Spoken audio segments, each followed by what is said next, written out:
UN 영어뉴스. Could Russia really play nuclear roulette in Ukraine? It's the question we've been asking ever since President Vladimir Putin ordered the full-scale Russian invasion of Ukraine. In this war, would the Kremlin go nuclear? President Joe Biden isn't ruling it out. I worry about Putin using tactical nuclear weapons, the US President said this week. He believes the danger is real. I don't know whether President Biden reads the Russian magazine Profile. If he does, you can understand why he is worried. Last week, Profile published an article by prominent Russian foreign and defense policy expert Sergei Karaganov. The hawkish Mr. Karaganov is honorary chairman of the Presidium of the Council on Foreign and Defense Policy. In short, he is well connected to those in power here.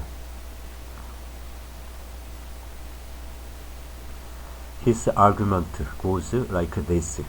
In order to break the West's will, Russia will have to make nuclear deterrence a convincing argument again by lowering the threshold for the use of nuclear weapons. And the enemy must know that we are ready to deliver a preemptive strike in retaliation for all of its current and past acts of aggression in order to prevent a slide into global thermonuclear war. But what if they do not back down? In this case, we will have to hit a bunch of targets in a number of countries in order to bring those who have lost their mind to reason.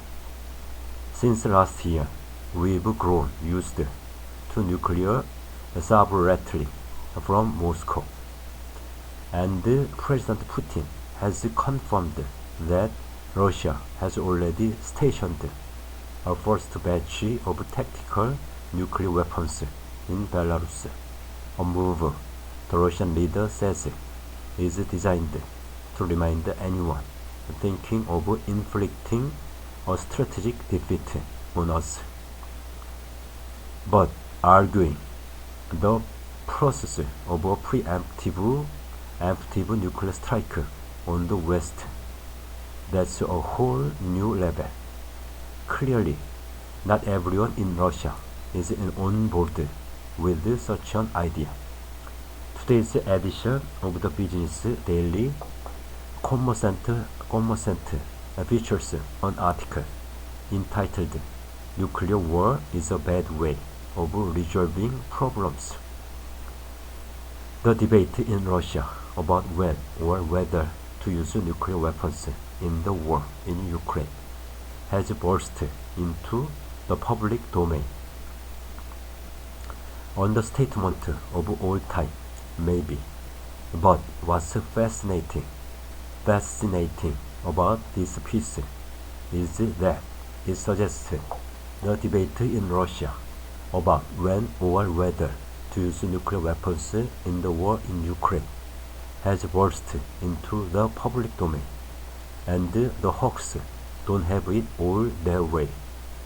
Penned by another group of Moscow-based foreign and defense policy experts, the Commercent article explains why they believe Sergei Karaganov has got it wrong, dangerously wrong.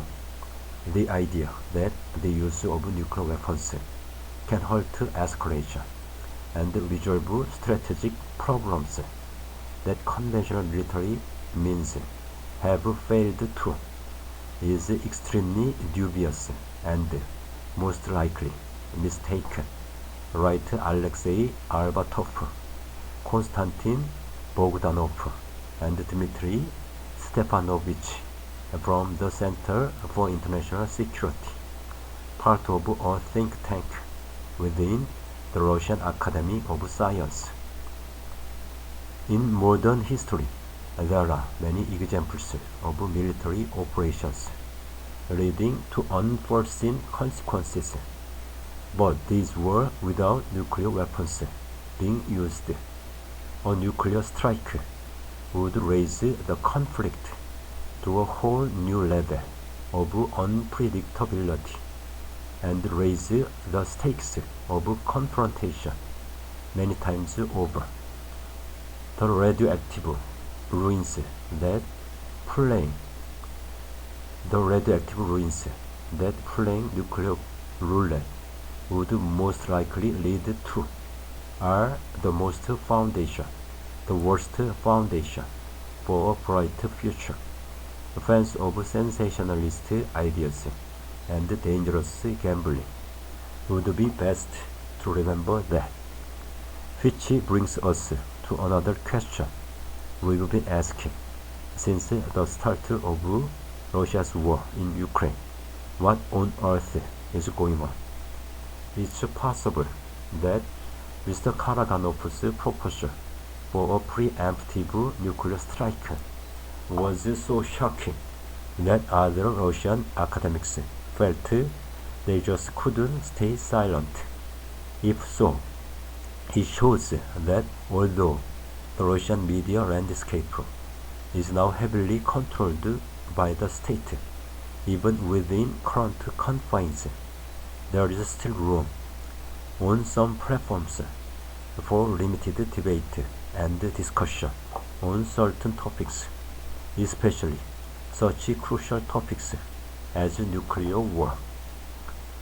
Or it may be that this whole debate is designed to grab the West's attention, to make President Putin look like a good cop to Mr. Karaganov's bad cop.